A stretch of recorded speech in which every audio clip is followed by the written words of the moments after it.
Hey everyone, welcome back to the 443 Security Simplified. I'm your host, Mark for Liberty, and joining me today is... the Corey mustachioed Magnum PI knockgrinder. If you're not watching the YouTube video, be happy that you don't get to see my silly little half handlebar mustache for Movember. I'm surprised that you didn't do a as tradition Nostradamus reference for this episode like you do every single year. I literally thought about that when every single year part of it, and two, how often do people see me with a mustache? That is a good point. Not very often. And I'll be doing a call to action in the outro too, so I have my subtle reasons. Ooh, there we go. On today's episode, as we just hinted at, we will be discussing our 2022 cybersecurity predictions and grading ourselves on how well we ended up doing for the year. Nostradamus would be disappointed. Or maybe we get not. A passing grade? Who knows? Or will we have to go to summer school?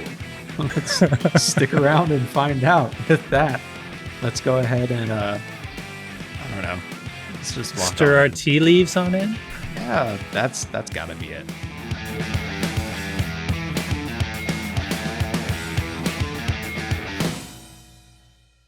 So it is the end of the year. Almost. It's close. Halfway through November. It's close enough to the end of the year that I already put up Christmas decorations. So wow, you're early, Mark. Well, I mean, getting there. Don't you wait till after Thanksgiving for that? I do for the external ones, but internal we already got rolling. But anyways, close enough to the end of the year.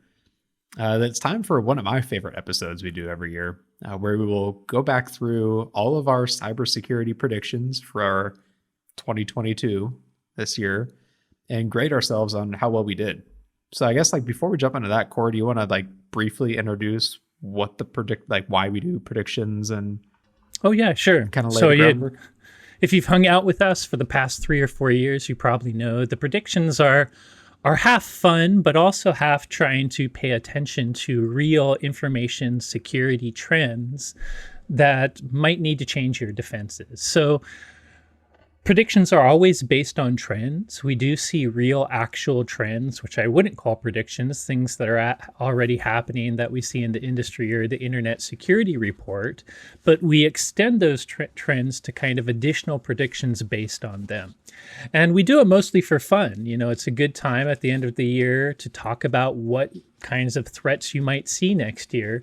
And the practical reason for that is if there's new types of threats, you might have to have new defenses and new things you might want to do as a security practitioner out there or a managed service provider.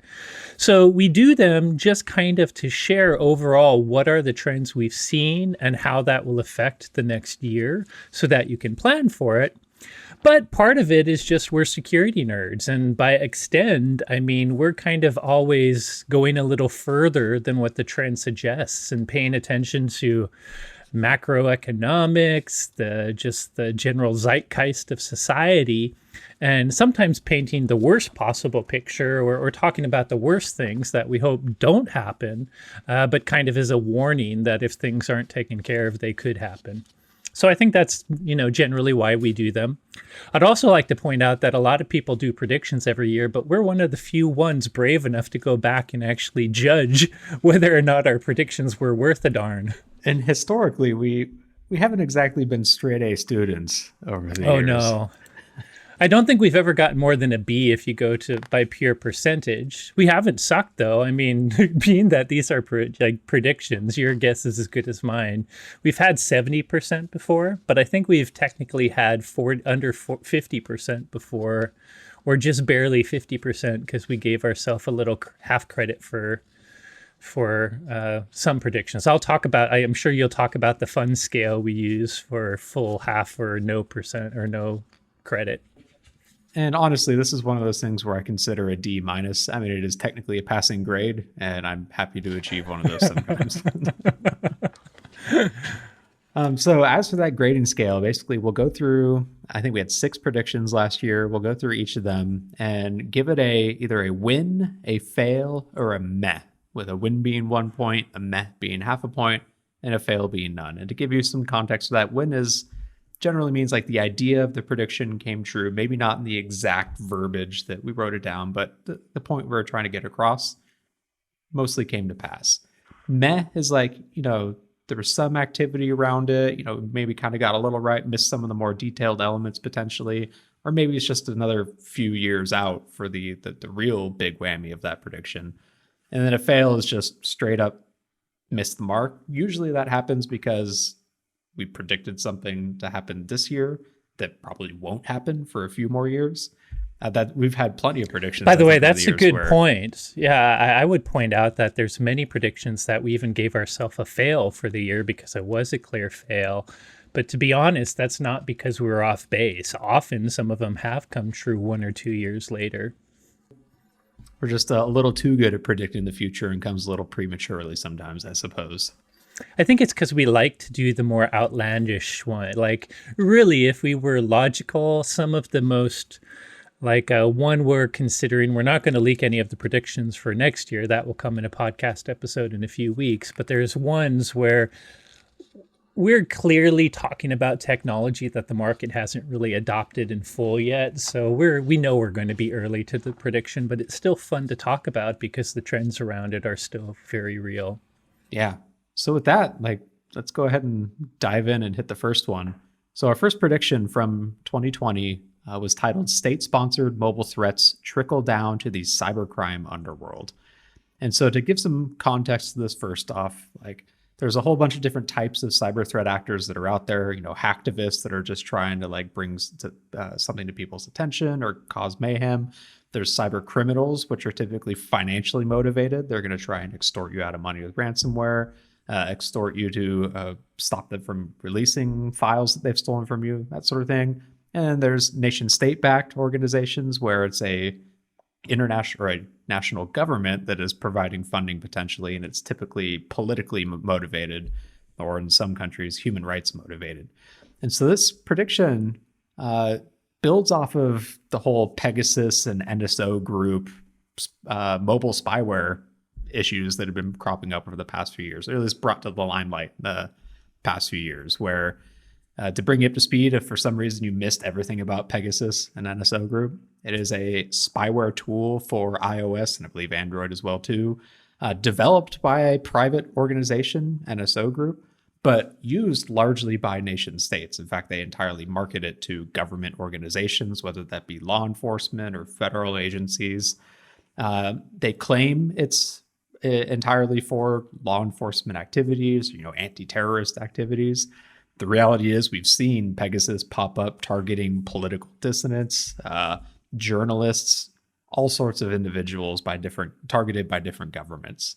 But Pegasus, and I guess the vulnerabilities that enabled this spyware, were actually really sophisticated. In fact, mobile phone vulnerabilities tend to be some of the most highest paying for bug bounty and even more higher paying types of vulnerabilities on the underground, because everyone has a phone these days, especially an iPhone. If you find a 0-click vulnerability in an iPhone, that thing's worth millions of dollars, even just giving it to Apple as through their bug bounty program. But because of the cost and the complexity of a lot of these issues, malware like Pegasus and the vulnerabilities it exploits have typically been limited to nation-state organizations purchasing, licensing, using whatever them. But we've also seen that secrets and hacking tech and tools used by nation states don't tend to always stay with them. I think a really good example of that was the NSA back in, 2017, 2016, was hacked by the shadow brokers who stole a bunch of zero-day vulnerabilities that ended up fueling the WannaCry ransomware variant once those were published on the internet. I would say another reason that I supported this prediction was just things like Stuxnet. There's many cases where nation states do very sophisticated new attacks. Stuxnet, it's probably started between 2007 and 2010, allegedly the US government in Israel, creating very advanced set of Windows and programmable logic controller malware rootkits that used lots of Windows zero day, that used lots of novel techniques. Clearly a big nation state threat, but as soon as information about that malware leaked, things like the zero-day shortcut vulnerability it leveraged, many botnets adopted it a week later. Cyber criminals don't maybe have the resource or the technical, research understanding sometimes to find that new zero day in an Android or iOS phone. But if they can get their hands on things like the NSO Group's Pegasus spyware, they can learn from it and maybe adopt, use those techniques themselves. So similar to what you're saying, besides nation state tools leaking, I also think that if nation states start using threats that leak to the public, the bad guys, the cyber criminals, will copy a lot of those techniques very quickly. They may not be the smartest, but they certainly know how to bandwagon onto existing tech. So our prediction basically boiled down to we expected to see an increase in cybercrime mobile malware used by cyber criminals instead of used by like the cybercrime underworld instead of just nation state backed. And I'll wait and hear what you say, Corey, on this one. I graded it a fail. I personally think we missed it. Like, there's plenty of spyware that's out there, but I haven't seen any substantial increase in like mobile spyware developed by cyber criminals versus still continuously being used by nation states. Yeah, I kind of agree. It's a total fail. That's not to say mobile malware hasn't existed all throughout 2022 or even spyware coming from cyber criminals. But really, this prediction was something about, something on the level of Pegasus would start to leak and the volume would go up. And I don't think I've seen much evidence of volume rising any more than the normal increase of it every year. And certainly nothing that was a clear, this is something Pegasus did, or this was related to some other nation state mobile attack. So unfortunately, I don't even think we can give it a meh here. I do still think that the trend we're really trying to get out there is mobile-based attacks are growing and are really a huge vector. The good news is mobile devices tend to have a lot more operating system security and a lot more of signed software ecosystems that make it harder to take over than traditional computers in some ways. But everybody uses mobile devices, and pretty much all of your important information, like your email and if it's a personal device, all your banking, pretty much everything you do in life is there. So I still think the trend is important to pay attention to. Mobile threats will continue to rise. And I think finding vulnerabilities are so hard in mobile devices that it's going to be nation states that drive the payments, the spending the money to find these new vulnerabilities that one day might leak. But total fail for happening this year. Yep.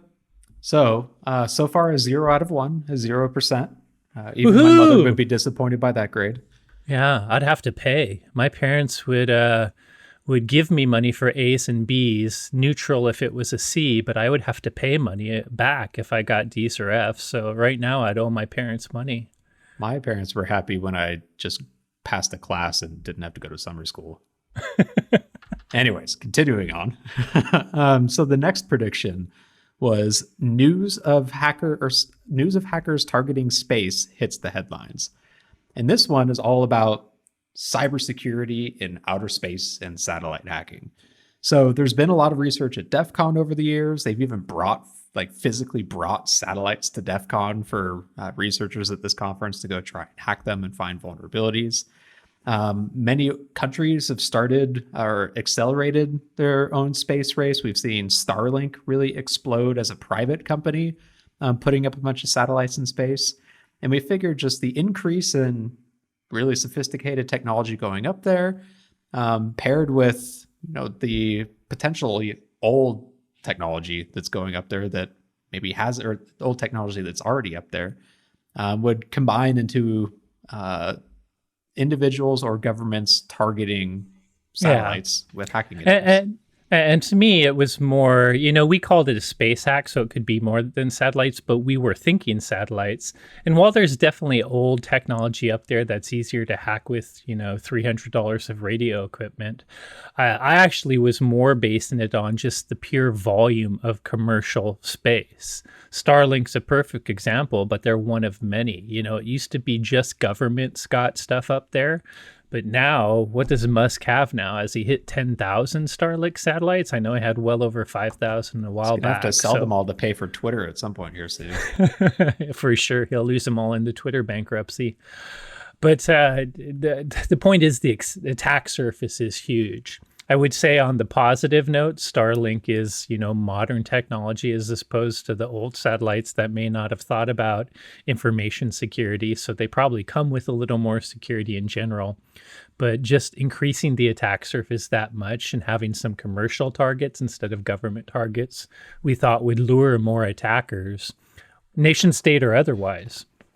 Yep. And so when it comes to the verdict, I gave this one a win, and I'm curious to see if you agree. But my thought process was, so we even saw research at Black Hat and DEF CON this year of a specific researcher that was not hacking the satellite itself, but the base stations that connect to the network. And he proposed that through that access, you could potentially impact the rest of the network as well, too. We also saw I went to that talk, and I think internally I told our team I thought it was a win then. What he was able to do is by routing the base station, he can now see all the traffic in clear text instead of the encryption it used before. It didn't give him a direct hack of a Starlink satellite yet, but it was a big step towards seeing everything that was being communicated, which really opens the door. And the second one you're probably about to get to me, is even the bigger reason, because it was a real attack. Well, yeah, at the onset, I was going to highlight the onset of the Ukraine war as well. We saw a lot of rumblings of Russia interfering with not just Starlink, but other potential government satellites too.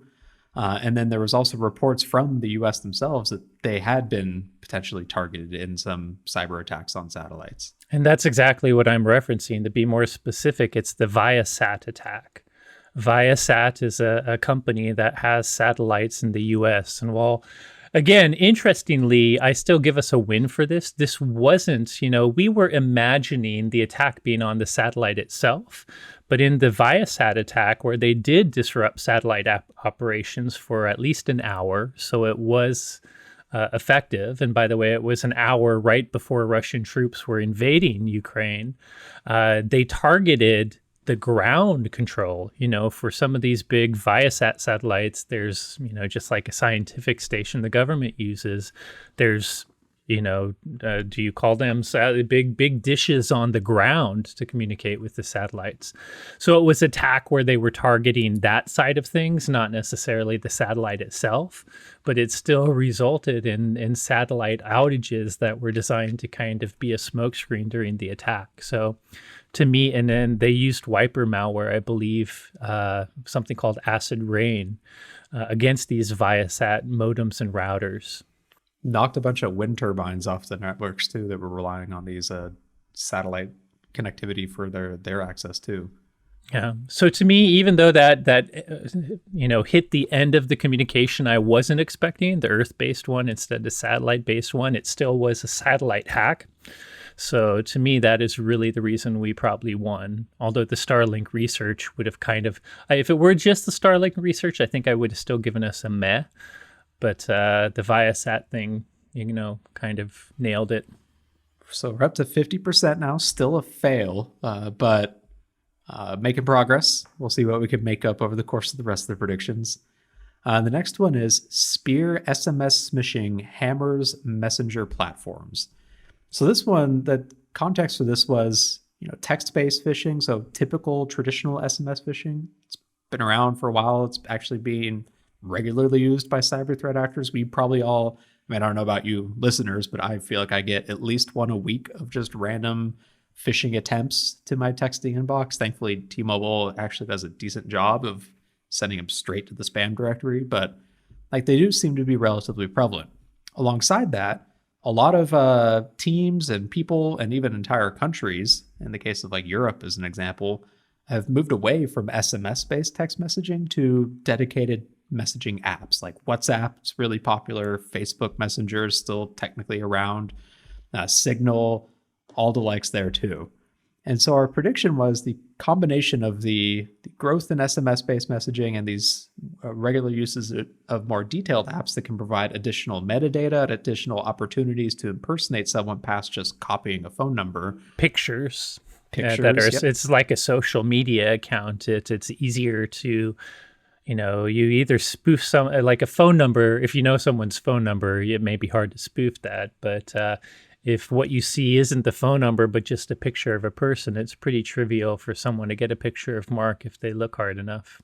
Yep. And so our prediction was technically we expected to see targeted phishing messages over over these messaging platforms double in 2022. But the prediction, to be frank on that, like it's hard to quantify it and difficult for us to say yes. That was just us throwing out a number of increasing a bit. And I will say, by the way, I think I probably failed at putting smishing in the description, because while we acknowledge that text-based phishing, SMS-based phishing is increasing too, the focus wasn't on that, because I don't think that is a prediction it was happening. We were just using smishing to describe the type of phishing that, these mobile messaging apps, for all intents and purposes, seem like text apps with just a little more multimedia. So it was less focused on the phone text messages and more focused specifically on WhatsApp and the others.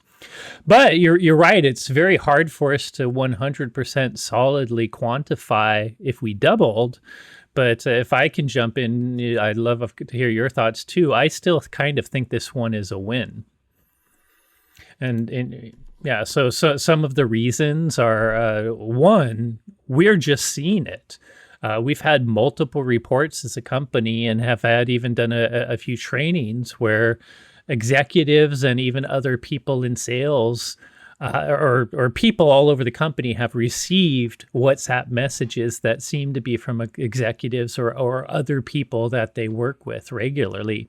And they're clearly not those people. And we've had to do a little bit of additional training to make sure people watch out for it. And it seems to be happening most in WhatsApp. We haven't found any quantifiable data to see how much it's increased, but from our perspective, it's definitely increased. And I'll let you share your other examples as well. The other big one is there was a fairly massive hack that involved WhatsApp specifically. So the Uber breach, it was a combination of them blowing up the person they were targeting to kind of worm their way into the network, blowing them up with push-based notifications. But then after they'd sat there with that MFA fatigue or whatever you want to call it, they sent them a message on WhatsApp claiming to be from the IT department and said, hey, just accept that and it'll stop happening. And that's what allowed them to gain access to that user's account and then gain access ultimately to Uber's network. And that was a pretty substantial breach, at least in terms of the amount of resources they had access to. So I agree. I think that's a win too. I think we're officially passing with the D, right? At 66.66 it is infinitum percent. D territory right now, which is good. That still lets you graduate high school. Woohoo! So that said, let's move on to the next one now. So this next prediction was passwordless authentication fails long-term without MFA. So it was, I think, early last year, maybe late the year before, Microsoft officially killed the password, where for your Microsoft account now, you can sign up or go in through your account settings and entirely remove the password and instead replace it with one or any other single or hopefully multiple factors to authenticate in. So instead of logging with a password, you can get a link sent to your email, you can get a push sent to your authenticator app, that sort of thing. And they're not the only ones. The rise in like FIDO tokens have enabled passwordless authentication across a lot of different applications and web browsers and tools. But our prediction was, like, more often than not, or at least in some cases, you're not replacing a password with multiple factors. You're replacing it with just a single other factor. And that is a weakness in that authentication there. The reality is you still need multiple factors in order to secure an account. And if you're just pivoting from one single factor to a different single factor, you're leaving yourself open to a cyber attack. So our prediction was we expect hackers to find a way to bypass passwordless authentication, proving that we didn't learn from the past lessons and that the reality is it doesn't matter what the single factor is, you still need multiple factors. And it could be passwordless MFA. It's perfectly possible to have a MFA multiple token solution that never makes you enter any sort of password or one-time PIN. So it's not just, we don't think passwordless is bad. We just think reliance on single factors are bad. So that said, gave this one a fail personally. So I like my criteria on that was there wasn't really any new research, any new major incident bypassing any of the single factor passwordless authentication technologies out You there. said the key word even when we wrote this prediction was that research would have qualified, even if it was something that wasn't exploited. If I saw, I was expecting at Black Hat or DEF CON someone to talk about how to get past Windows Hello. If I saw one of those, and maybe there is one, we haven't seen every presentation, but I'm not aware of any big research that got past a passwordless system. So I will say this is a fail. We're going to give us our probably 0 points for it, but this is one I think is a super high probability of coming true. To me, it's not about if, it's about when. So definitely failed for our predictions for 2022. But I would still think about this trend and consider MFA solutions in the future, because I think it's what everyone will have to do. I agree entirely. And I think that like one of my biggest issues with like is specifically picking on Microsoft here, their passwordless solution is at least some of the alternatives to the password are objectively worse than a password. Like one of them being a link sent to an email where now all you have to do is compromise their email. You don't have to compromise the password for the Microsoft account because it doesn't exist. You just have to get that link sent, and now one account gets you into two separate applications. So I think there is still, like you just said, a lot of room for someone to find a issue in this and potentially exploit it. I feel like there's still a lot of room for researchers to find issues in some of the protocols that some of these single factor passwordless authentications use. And it is definitely just a matter of when, not if on that one. But unfortunately for now, we're back down to a 50%, which is an F. Moving on to prediction number 5, it was titled Companies Increase Cyber Insurance Despite Soaring Costs. And so this one I felt like was driven a little bit just even by our own experiences and talking to our partners as well for their experiences, in that cyber insurance has really started to skyrocket with some of the premiums, and not even just that, some of the requirements to even get insured. Like it felt like I would say more important, the requirements. I mean, the cost rise sucks, but I think the companies are getting a real slap in the face by realizing how many hoops they want to jump through, and the fact that they could be declined. People are literally sometimes having insurers say no because their security practices aren't good enough. Yeah, the questionnaires you can get from cyber insurance providers these days are extremely rigorous in what they are looking for from your organization. Like, and a lot of it is covering the basics like multi-factor authentication for remote access. But for some organizations, they still haven't even made it that far in their cybersecurity program. And like you said, you could undo a point where it's not even that it's too expensive. They straight up won't insure you. And they're going beyond the basics too, I would say, because it's not just the questionnaire. They follow up the questionnaire with active scan. I mean, they use people that do things that they don't legally have to get your permission for, but they do domain intelligence. They scan any public IPs that you have services exposed on, and they ask follow-up questions. So I would say it's a security practice, a 101 security practice is you shouldn't have too many domain administrator accounts. But sometimes they will follow up and find out exactly how many, so they're going beyond just the 101 advice and asking you for raw numbers and then following up with, when are you going to fix this? Here's the industry standard. I will say, by the way, this is my cynical opinion. I think this could be good for security despite the pain in the butt and the cost. I actually don't mind it in general, but it's their own fault. The reason they're doing this is they've lost money the past few years because they've been paying for ransom. And I've always had an issue with them not having long-term actuary tables on does paying extortion actually help save them money, or does it just mean criminals will double down on this effort and get more and more money from them? I think they've learned the answer to that question and probably have at least 5 years of actuary tables now, and this is why they're actually requiring people do good security before insuring them. So for this one, I gave it a win, but I don't exactly feel like proud about it because this felt like a no duh kind of prediction when we made it, and that it is pretty clear that cyber insurance is driving security improvements across organizations, because at this point, like, you really do need cyber insurance in order to make sure that you can survive a potential incident. And if you can't get it because you don't have the right defenses deployed, like it becomes a major business issue for the organization. I feel less bad about it because when we made the prediction, it was clear the costs had come up. And the people were talking about how the security survey went from 5 questions to 300, but I hadn't heard of many people getting declined. I hadn't heard of things like required vendor lists. So it's not just about you have this security control, but you have to be on a list of required vendors. During 2022, so I feel like they changed these requirements right near the end of 2021. But during 2022, I started hearing lots of stories of people that were dropped when they were renewed, had to find different insurers. So while you're right, this was a trend that was clearly, the trend was happening when we made the prediction, no doubt.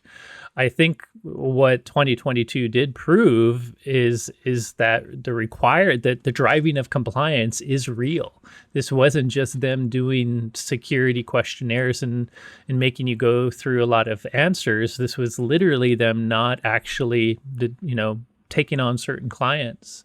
So yeah, I get what you're saying, why it could be a meh, but I would still give it a win. Okay, and I tell you what, at all the security conferences, it is the topic of 2022. Anybody, whether they're managed service providers, end users, everyone is struggling during 2022 with figuring out the changes to cyber insurance. I mean, even anecdotally, some of the smaller trade show events I've been to, these cybersecurity insurance related talks have been the most popular ones out of the entire conference. Which, if you'd told me that bunch of tech folks would be sitting in a room listening to someone talk about insurance as the talk they wanted to go to most 3 years ago, I mean, no way. But I mean, it's just the reality that we're in right now. Absolutely. So that gives us a 3 out of 5 so far, which is back up to a just squeaking in with a D at 60%. Go us. Exactly. Moving in to the final prediction for 2022. And this one was titled, "And we'll call it zero trust." And this basically was somewhat of a, not cynical, but tongue-in-cheek point out that for the past decades, cybersecurity practitioners have been preaching about the principle of least privilege. So only giving explicitly what access someone needs in order to do their job and nothing more. And it's something that we've been yelling from the rooftops forever, but now Gartner has developed this admittedly pretty good buzzword to label it, which has helped the concept take off and be easily discussed across organizations and executives and even non-technical individuals. So the prediction. If I were to add to that, by the way, I agree with you. We kind of make fun of it because the concept of least privilege has always been there. But the reason I think they needed to have a zero trust, I think what zero trust really applies to, which was missing across the industry despite everyone understanding the least privilege principle, is applying that to people you trust. I think everyone knows that the least privilege principle should have also applied to people you trust because, for instance, we have document confidentiality that the government uses, where even people that work in the government can't see top secret unless they're classified for it. But among the private industry, our least privilege principle is mostly, if you're not my employee, I'm going to apply the least privilege principle. But if you are my employee, I'm going to forget all about it. So we make fun of zero trust because it shouldn't have to exist. But I think the reason it was reinvented is because we have been, as an industry, we've been doing so bad at applying it internally rather than externally. So to me, whenever I talk about zero trust, I really have it more a focus on the employees themselves. It's not just restrict. You already know you have to restrict people that you don't know. This is more about figuring out the right set of privileges for the people you do know. Yep. And so our exact prediction was in 2022, the majority of organizations will finally enact some of the oldest security concepts all over their networks, and they will call it zero trust. So I think that qualifier in there of majority is why I'm only giving this one a meh. I'm not going to give it a straight up fail because I think some zero trust related tools and technologies have been taken off or at least become more prevalent over the last year. But I think we're still quite a ways away from being able to say the majority of organizations have some form of like zero trust fully enacted across their company. But what are Did your we thoughts, really Corey? say fully enacted? I'll have to go I guess back not and read fully the enacted. description because I actually would give us a win on this. What's hard for me, the only reason I could lean towards Met is there's no like external analyst data I found that I can use to quantify this. Gartner has increased their percentages for how many people will continue to adopt zero trust going forward. So that has definitely increased, which suggests some of their earlier predictions have already happened. You know, I didn't think customers would fully enact it during the year. I thought more people would start their plans or start to use some technologies for it. And to me, zero trust, just like insurance, is a topic you hear in every presentation at any security event. People are using different types of tools. There's a whole new we love analyst acronyms, I say sarcastically, like SASE, Secure Access Service Edge, which is not an intuitive acronym, but it holds lots of zero trust concepts, including zero trust network access. And I've seen a lot of companies, VPN does work, but in this, increasingly cloudy mobile world, you don't want full tunnels just to your headquarters. You want selective encryption for certain use cases. Some of them are SaaS use cases, some of them are public clouds use cases, and some are on-prem use cases. But you don't necessarily want every bit of traffic from a remote user going to on-premise when Outlook is actually in the cloud. So I feel like there's been an increase in zero trust technologies being sold. I feel like every CISO out there, other than the smallest company, probably has at least a plan for zero trust and is talking about it internally. So I might give us a win. But I do get it. It's the type of thing, as with a lot of our predictions, where it's, unless some analyst out there decides to go survey 2,000 to 10,000 companies and ask the specific question we happen to make a prediction around, it's hard to have the quantifiable facts for this one to know for sure. So I admit it's an anecdotal judgment, mostly from conversations I'm having with partners and end users when I do get out in the field. I think for the sake of padding our grades, I'll take your win. Let's just say this teacher graded us on a curve this year. There we go. as it is every year with these predictions. But anyways, that does bring us to a whopping 4 out of 6, which is, all things considered, pretty good. That's a solid D right there. Maybe a D plus. Yeah, that gets us back to the 66.666 forever. So very much a D, not quite a C. But I'll take it. And for sure, that is still one of the better years I think we've had. We've had some years that... we've had some that were 70 and I think 180. Yeah. Wow. So I will say we aren't quite ready to share our predictions for 2023 yet. We've just about got them finalized, but I am feeling pretty good about them leading into next year. Yeah, I don't want to spoil any of them, so I'm not going to share anything exact about them. But some of the themes include social engineering around MFA. We talk about insurers in a different way. We talk about AI used in coding. There's, automated self-driving cars and consumer drones. And by the way, a term I'm sure meta investors love to hear, I say sarcastically, with the metaverse. So without giving away any of the actual predictions, those are some of the themes we'll be discussing. So it'll be kind of interesting, in my opinion, not just dealing with business IT, but interesting, consumer technologies out there and services that are showing up in society. Yep. So we'll be ready to share them probably sometime in early December. I will say, if you've got your own predictions for 2023, please shoot them our way, and we will discuss them on that episode as well too. I'd love to hear hashtag the 443 podcast, right? Yep. I'd love to hear what everyone else has to say about the upcoming year and what they expect cybersecurity predictions wise. It would be great if you let us know in the next few weeks. We can talk about them on the show. And so if you do tweet at us, also let us know if it's okay to refer to your Twitter handle and we can give you credit. Yep. So with that said, though, solid 66.6 repeating percent. I'm going to go print this one off and hang it up on the fridge for the next year. I'm going to send it to where ISC squared to see if it counts for any CPE credits. Let me know how that goes. Good luck. I already let mine fall through, so who cares? Anyways, please do send those predictions to us, and if we get them, we will chat about them on the 2023 predictions episode when we record that in a few weeks. But hey, go us. Gold star. Or maybe kind of a shady bronze one with a little coppery mildew growing on it. But that's okay. We polished up the piece of poop. Technically passing, and that's all that matters. At least that's what I told my parents back in the day.